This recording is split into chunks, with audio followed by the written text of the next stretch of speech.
so much, Corinne and Ulrich, for this warm introduction. And I'd like to acknowledge I'm speaking to you from the university's cold water laboratory in Canmore, Alberta, where we conduct field research in the headwaters.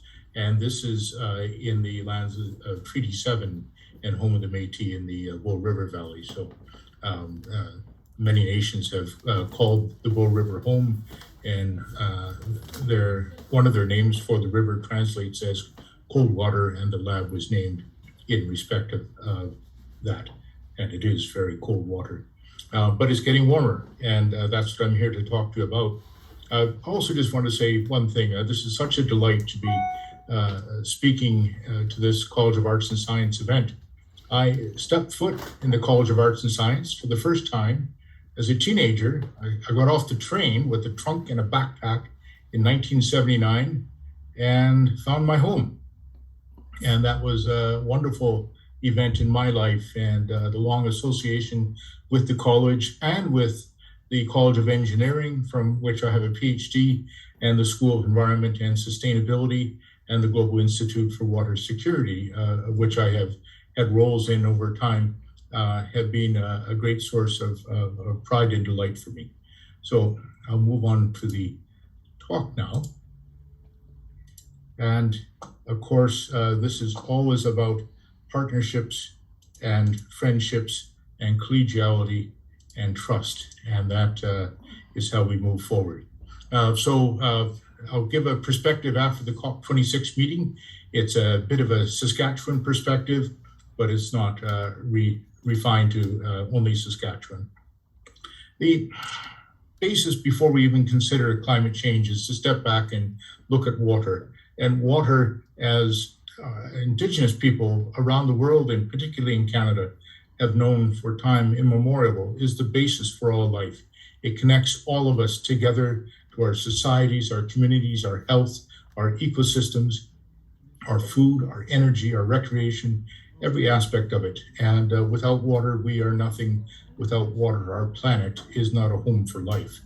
And this is a fundamental thing to remember. And remember, water is also, particularly in Saskatchewan, not always liquid. It's sometimes frozen as snow and ice, sometimes as water vapor in the atmosphere. And so all forms of water are important to us. I want to acknowledge some of the art that will show up in this presentation at the end. And this is from Mr. Gennady Ivanov, who is the Global Water Futures Artist in Residence and is based at the Norwich Studio Art Gallery in Norwich, England.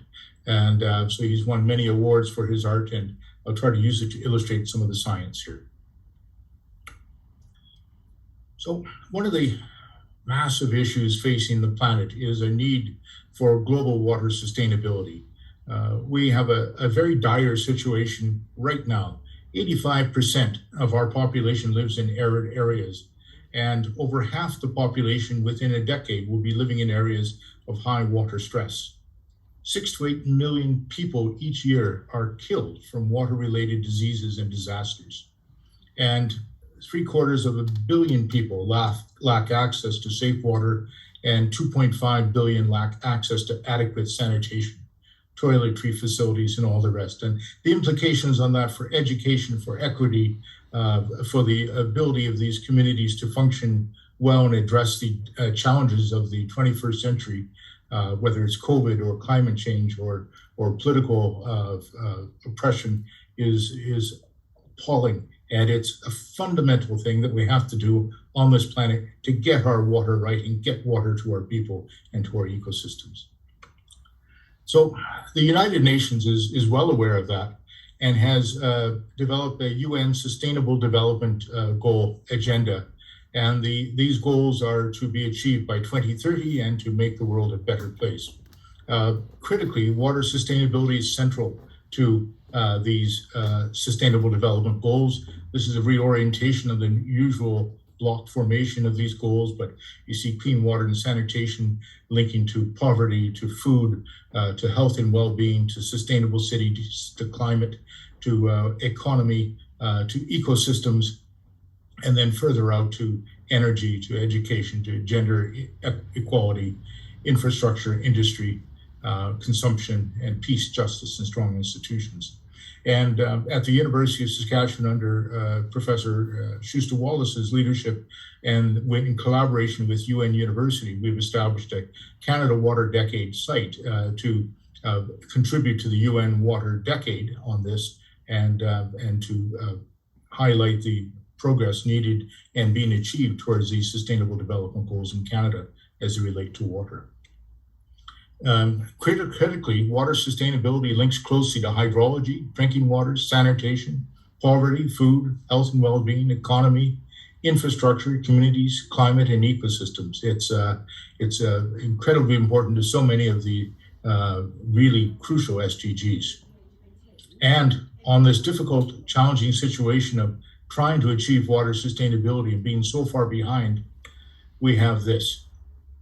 Climate change. This is NASA collated data from around the world, looking at the temperature anomaly from what it would have been around 1970 since the 1880s. And as you can see, we've had already since the early 1900s globally almost 1.5 degrees of warming. So when UN climate negotiations are talking about limiting warming to 1.5 degrees, they're not taking it back to how things were in the early 20th century before the impact of humans became important on this cycle. They're talking about bringing it back to where it might have been around 1970. And from there, we're about 1.1 degrees above that. By the way, our carbon dioxide concentrations are well up into the 400s now. And when many of you grew up, it would have been in the mid 300s, and when our grandparents were alive, in the lower 300s. So we've changed the atmospheric chemistry dramatically. I won't go into that aspect of climate change, but that's what's driving it. And that's why we're so concerned about greenhouse gas emissions, such as from carbon dioxide or methane or chlorofluorocarbons or a few other gases. Now, climate change is not equally distributed around the world. If we look at change since 1960, when the human-caused signal is very strong, we'll see that it's stronger and faster at the higher latitudes and lower at the low latitudes, and a bit slower in the Antarctic because there's so much ice to melt there. The energy is going into the ice and into that cold ocean. So as a result, Canada is warming at twice the global average rate. And our northern part of Canada is warming at 3 times the global average rate. And this means warming from anywhere up to 5 degrees in the northern latitudes. And you see where Saskatchewan's sitting here. So we're already looking at 1.5 to 2 degrees of warming that's already occurred in Saskatchewan. So when we talk about holding the globe to 1.5 or 2 degrees, we've already passed that. And that's partly why we're already in trouble. In Canada, because we're a cold country with strong winters and frozen ground in the north and frozen soils to help give us runoff in Saskatchewan in the spring, and massive snowpacks and glaciers in the Rockies that feed our rivers, that support our province and so many others in Western Canada, we're undergoing the Great Thaw right now because our warming is proceeding at twice the global average, and because most of our warming is in Western Canada and Northern Canada. And so this is just looking at the temperature anomalies produced by Environment Canada for a recent report on Canada's changing climate and showing the substantial rises that we have. Of course, we have year-to-year variations due to various cycles in this, but the trend through there is quite obvious. And when we look to the future, these are Canadian climate data and scenarios produced by Environment Canada, some of the best models in the world. And looking at 2 scenarios going forward, the upper bar of graphs of temperatures showing if we can stabilize our greenhouse gases by the end of the century. And that gives us quite a bit of warming, 1.5 degrees further warming very soon. This is additional warming to what we have now. And then another 3 to 4 degrees by the end of the century. But that's not the track we're on because of the failure of COP26. We're on this track, the ineffective greenhouse gas controls. In fact, Canada is the only G7 country that has increased its greenhouse gas emissions steadily since the signing of the Paris Agreement. And we've massively failed to meet any agreement that we've signed, as have some other countries. Others have met them, to be fair. But overall, we're still on this ineffective greenhouse gas control loop, and the fires aren't helping, neither are the emissions of methane from northern wetlands and permafrost. And that puts us on track in Saskatchewan, Western Canada, to warm up an extra 2 to 4 degrees by mid-century, and a terrifying 7 to 8 degrees by latter part of the century. And the Arctic is warming up 10, 11 degrees into things that are unfathomable. We know what these warmings bring. They bring fires, they bring drought. And when we look at the future projections of precipitation, many parts of the world will dry out seasonally at least, or sometimes substantially over the year, and they'll have horrific water problems due to persistent drought and desertification. Canada gets wetter in most simulations, and that's helpful to some degree, depending how that increased precipitation comes. And so you can see 10 to 20% increases under controlled greenhouse gases, but then increases 20 to 30% if we don't get them under control.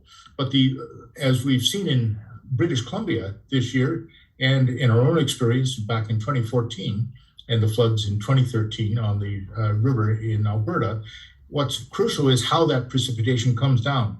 If you get a month or a year's worth of precipitation in a week or 3 days, that's not helpful. That puts our cities underwater, our farmland underwater.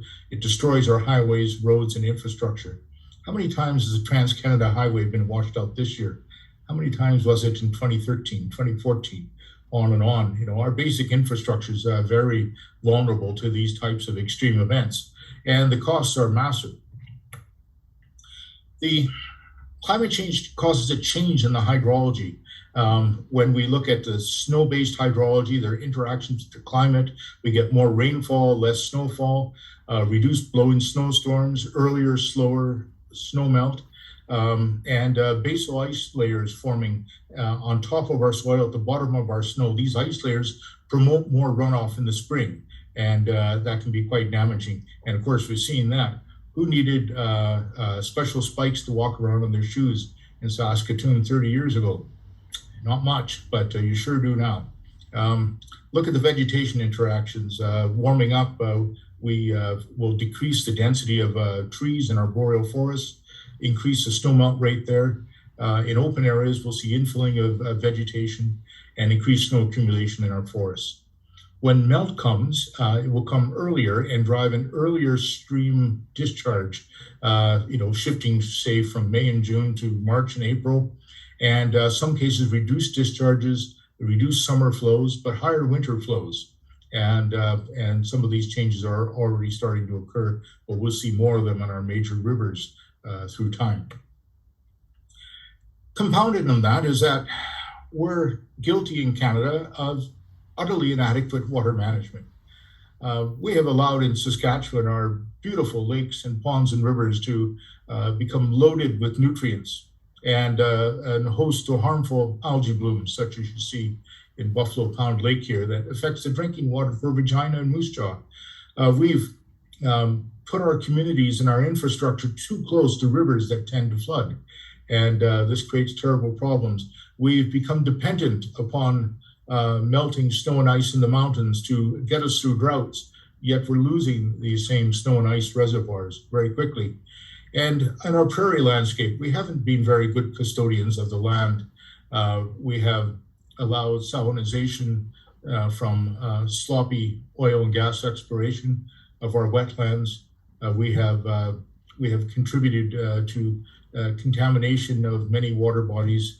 We have contributed more per capita greenhouse gas than any country on earth if Saskatchewan were a country. That's not something to be proud of. And we're paying the price.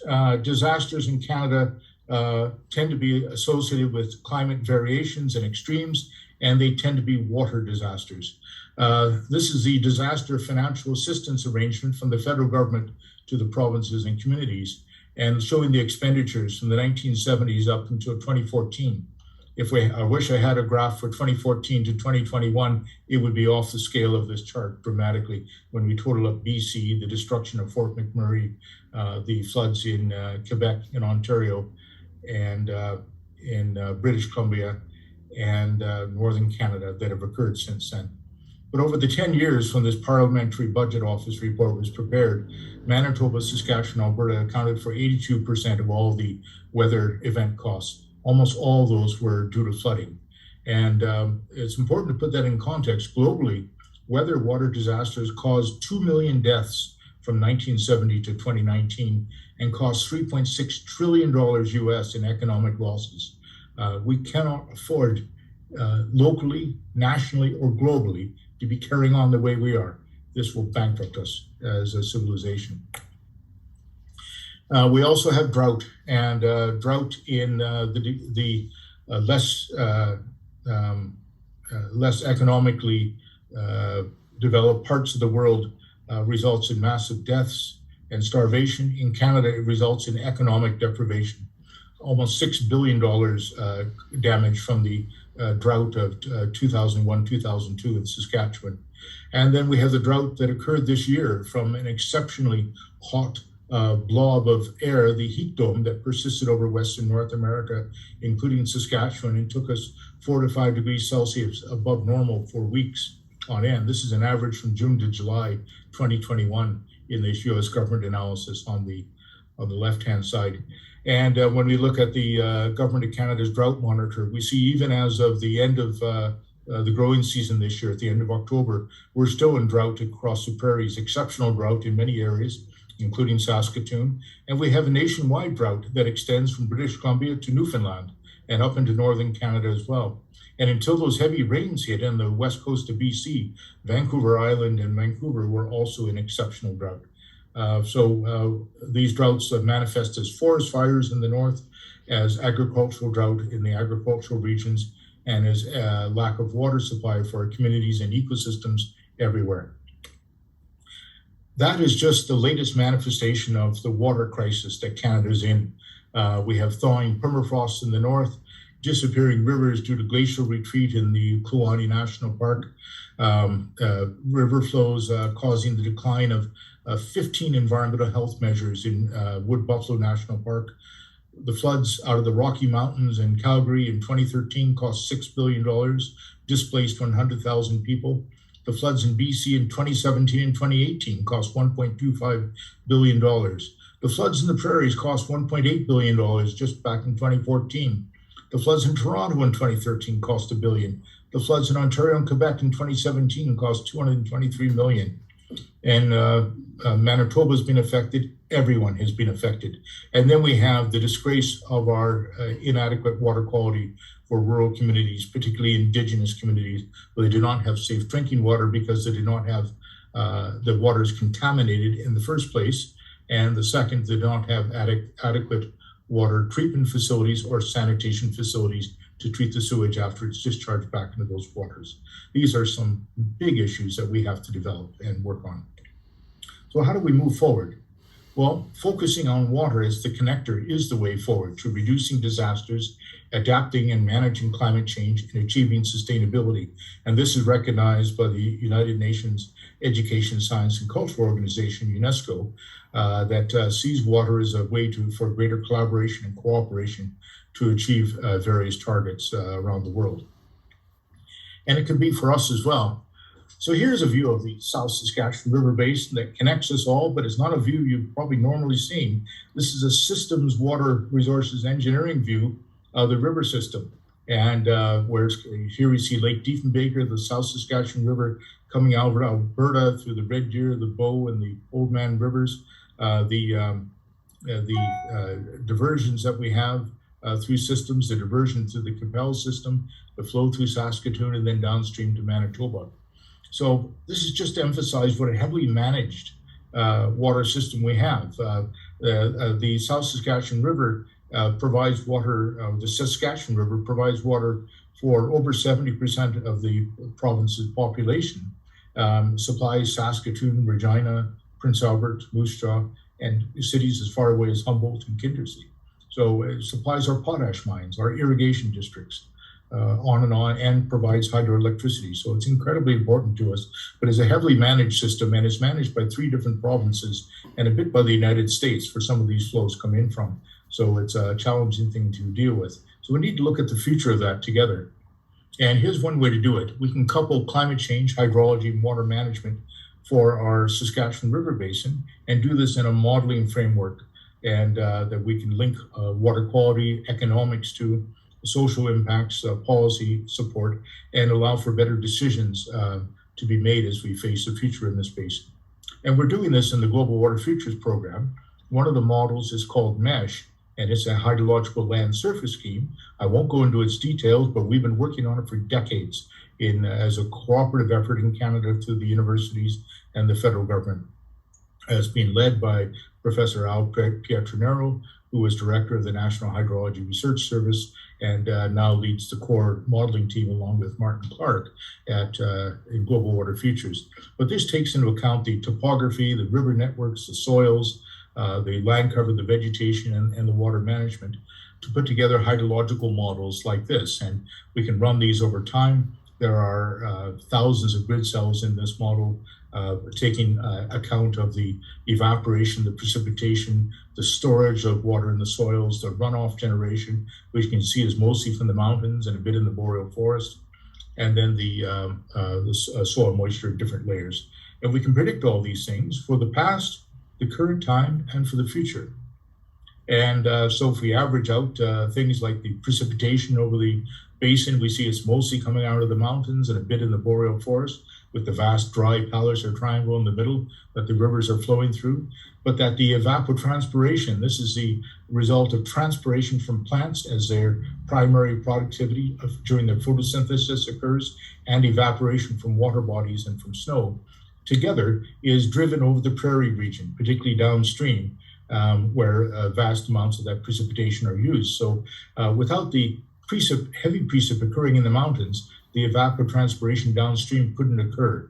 Our whole ecosystems and Earth system are dependent upon the mountains driving this system. And we can see this in the runoff generation, which is primarily out of the mountains. So the Saskatchewan River is called an exotic river, a bit like the Nile. It's running through a dry land and providing life as it flows.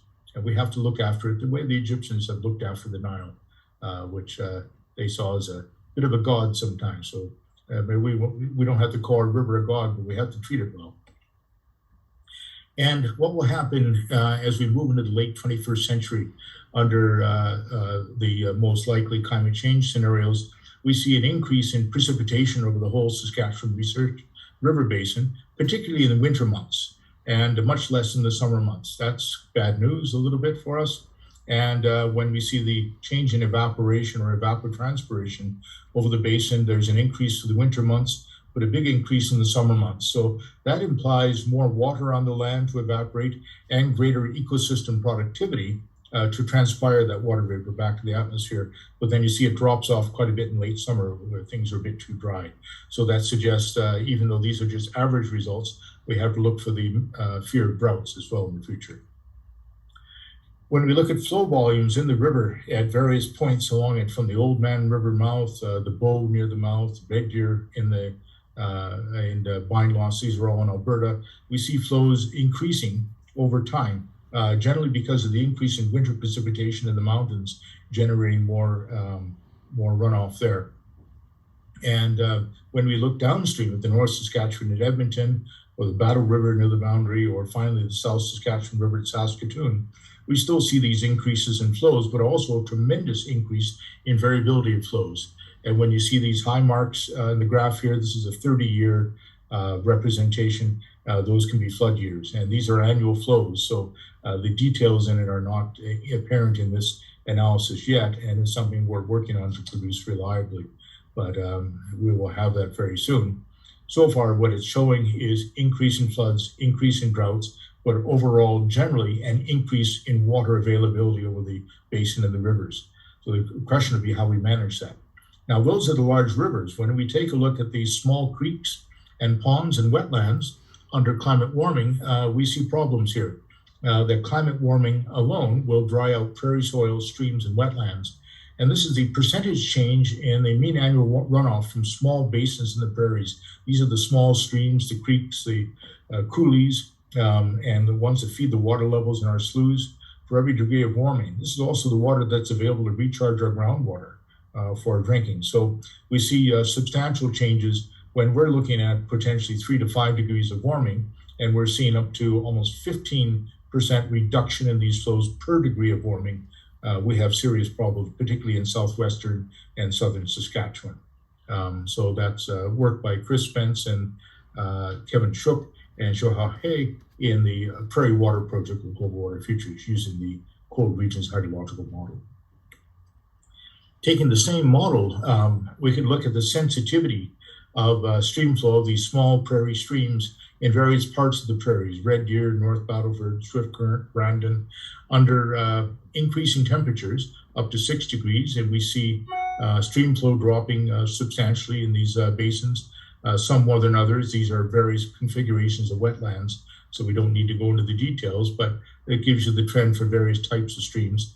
But then also the increase in precipitation will compensate for some of that warming in some locations, depending on the amount of increase in precipitation that occurs. Remember though, whilst the increase in warming we're very confident in that, the increase in precipitation, we are not so confident in that. And some scenarios show us decline, so we've included that as well. If precip declines and temperature goes up, we're in massive trouble for prairie runoff. The work of Holly Anand, who is a PhD student under supervision of Howard Wheater and myself on Smith Creek, has been instructive. She's taken the pseudo-global warming, that's PGW results from the weather research and forecasting model that Professor Yangping Li and her colleagues have assembled with the US National Center for Atmospheric Research, and have looked at the end of the century and produced results that we've zoomed into Smith Creek near Yorkton, or actually near Langenburg, Saskatchewan, in detail. We see about a 5.5 degree warming by the end of the century and an increase in precip of about 44 millimeters. When we play that out in a detailed stream flow model of Smith Creek, we see a dramatic increase in summer flooding occurring in July and in June, and also some low flows occurring in there. So this is over a long period of time, but that's a very problematic future for that basin. But Holly's work has also shown that this is manageable through managing the wetland area fraction. That's the percentage of the basin that is in wetlands. This is where we are right now. It's a bit under 20%. And if we restore wetlands, we can increase stream flow. If we continue to drain them, we can continue to decrease stream flow. And so this is showing that curve under current and future climates. It's very similar. And we see this in other basins as well. So we can manage our water futures in Saskatchewan through managing our wetlands. And it's a tremendously important water management tool that we haven't used in a very deliberate way so far. And we're going to have to get through these future climates. So what does Western Canada's future look like? These are some realizations that our group at the University of Saskatchewan, colleagues across the country, have published recently, looking at Western Canada's future in the late 21st century, the northward expansion of grasslands, new crops, changes in agriculture, loss of mountain forests, expansion of shrubs, loss of mountain glaciers, expansion of shrubs in tundra, loss of northern forests, wildfires, permafrost thaw, grassland expansion. But then also when we look at changes in the hydrology, the demand for irrigation and demand for new reservoirs will increase in Saskatchewan as our rainfall becomes less reliable and dry periods increase along with our floods, but increased risk of winter and spring rain on snow and rainfall flooding and loss of snowpack. So we can have flooding in the winter and spring, droughts in the summer, much as BC did this year. Terrible drought in the summer, worst flooding ever in the winter. These things are going on together. So this is a challenging future for us to deal with, but we can manage some things, such as our water in our reservoirs, our wetlands, and we can plant forests, we can change our crops. So there's lots of things we can do. How do we reach those sustainable development goals for water in Canada? We can provide the water information and predictions that are needed to make wise management decisions. We can better protect our communities, our farms, and our industry through better flood and drought forecasting and developing the best systems in the world. That can support integrated river basin management transboundary agreements between provinces or between the US and Canada, and reconciliation with Indigenous people. That's absolutely crucial. We have to commit to water sustainability as from the individual to the higher level governments. We have to create, support, and share our strategic research. And that's where the University of Saskatchewan is very, very important. And we must find room for co-created Indigenous leadership on water through any of these science aspects, to the social aspects, to the management of it across the country. And here's a little vision of the various pasts and futures by Cam Forrester, the Men Who Paint group. That's part of the virtual water gallery in Global Water Futures that Louise Arnell leads. So quickly to COP26. What happened there? Well, one, they had a meeting with 25,000 people attending in a city with 15,000 hotel rooms. That didn't work out too well and make people happy. We had a rather interesting leadership of that, including the Prime Minister of the host country falling asleep during some of the most important talks with his mask off. He didn't like masks either. And here sharing some joke with the President of the United States. The leadership at that meeting, I have to say, was uninspiring, and perhaps in the future may be seen as criminal in some results. And people were not happy. The streets of Glasgow filled with demonstrations. The people such as Greta Thunberg saying the bitter truths that had to be said and speaking to power in such a way. The big money was there. There's Bezos. Amazon's going to lead us into this future if we just cooperate.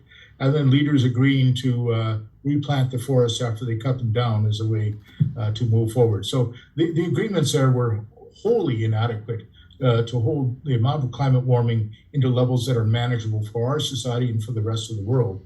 And they've, by failing to make this agreement now, after 26 of these COP meetings, going back to Rio in the early 1990s, I think has shown a failure of our global leadership, of our national leaderships collectively, and of our civilization and society to address the challenges that climate change has produced for us, that if it's continuing on the trajectories we have now, will make an unrecognizable world for us and one where humans may not thrive.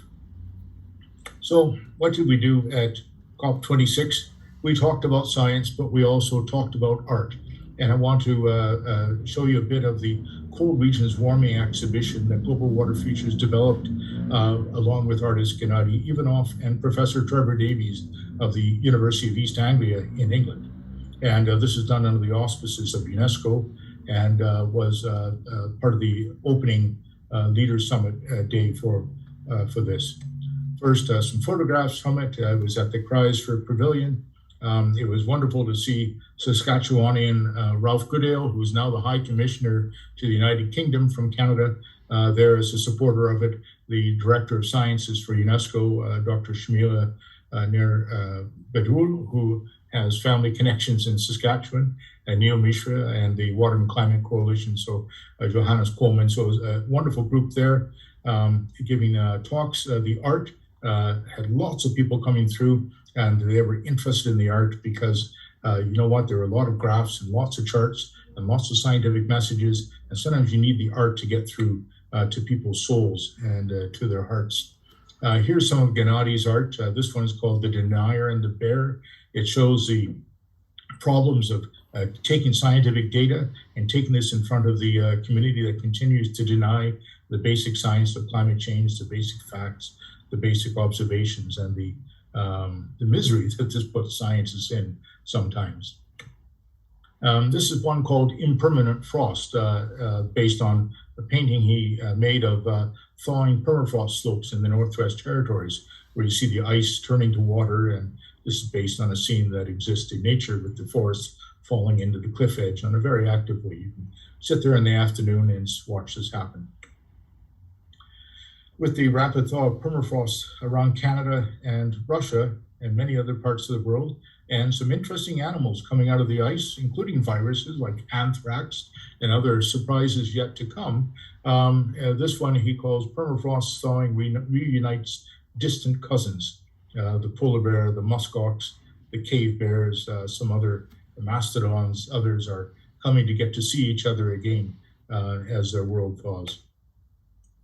Here's Peyto Glacier in the headwaters of the North Saskatchewan River, which is disintegrating before our eyes. 200 meters of retreat of that glacier this year, almost a 7-meter thaw downward, melt downward, and we're seeing the end of Peyto Glacier, its surface darkened by ash, soot, and now algae from the fires in British Columbia. It's an apocalyptic photograph, and that's showing what's happening in our mountains.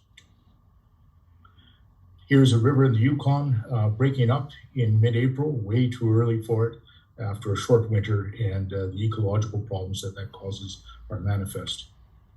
And here's a larger river also breaking up too early, the Yukon River at Five Finger Rapids, just before the second earliest breakup since the 1890s.